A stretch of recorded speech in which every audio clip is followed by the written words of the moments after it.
Gram staining.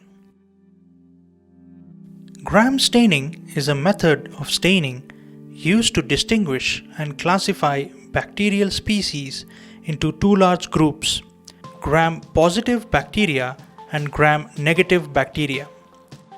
The method is named after the Danish bacteriologist Hans Christian Gram, who developed the technique in 1884. Gram staining differentiates bacteria by the chemical and physical properties of their cell walls into gram-positive and gram-negative bacteria. Gram staining is the first step in the preliminary identification of a bacterial organism. Staining mechanism. Select a clean slide free of grease and transfer cells from a fresh culture onto the slide. The cells should form a thin, barely visible film. It is important to use fresh cultures as cells age, they lose their ability to retain the stain. Allow the slide to dry. Fix the cells to the slide by passing it over a flame of a Bunsen burner for 3 to 4 times. This may kill some bacteria but will fix the cells to the slide.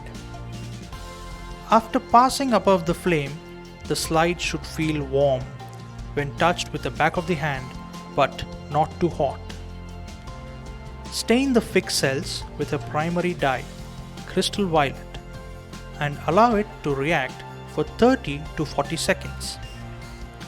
Rinse the slide with water to remove excess stain.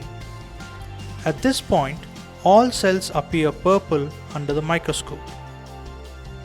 Next, add a solution of Lugol's iodine and allow it to rest for 1 minute. The iodine combines with crystal violet to form diiodine complex to decrease solubility within the cell.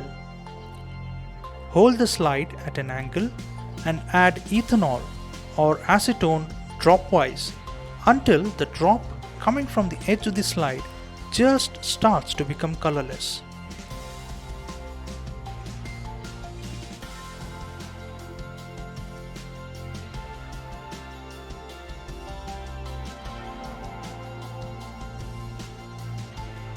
Wash off the excess ethanol.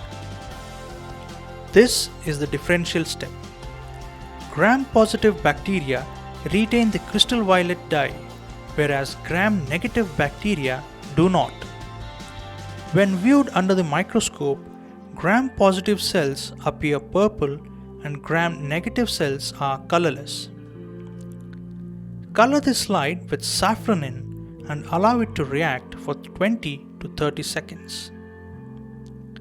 This stains the gram-negative bacteria pink. Rinse with water and dry the slide using a filter paper. When viewed microscopically, the gram-positive bacteria are purple and the gram-negative bacteria are pink. In aqueous solutions, crystal violet dissociates into Cv+ and Cl- ions that penetrate the wall and membrane of both gram-positive and gram-negative cells. The Cv+ ions interact with negatively charged components of bacterial cells, staining the cells purple. The iodine, when added, interacts with Cv+ to form crystal violet iodine complexes within the cytoplasm and outer layers of the cell.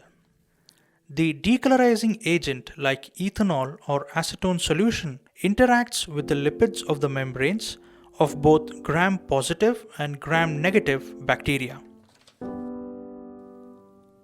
The outer membrane of the gram-negative, that is, the lipopolysaccharide layer of the cell is lost, leaving the peptidoglycan layer exposed.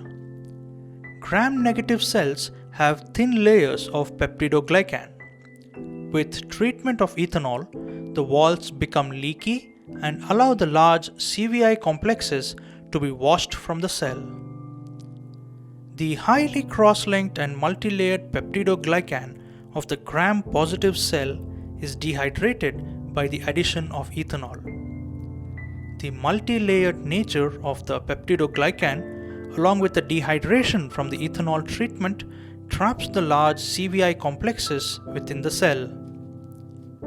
After decolorization, the gram-positive cell remains purple in color, whereas the gram-negative cell loses the purple color and is only revealed when a counterstain, the positively charged dye safranin, is added.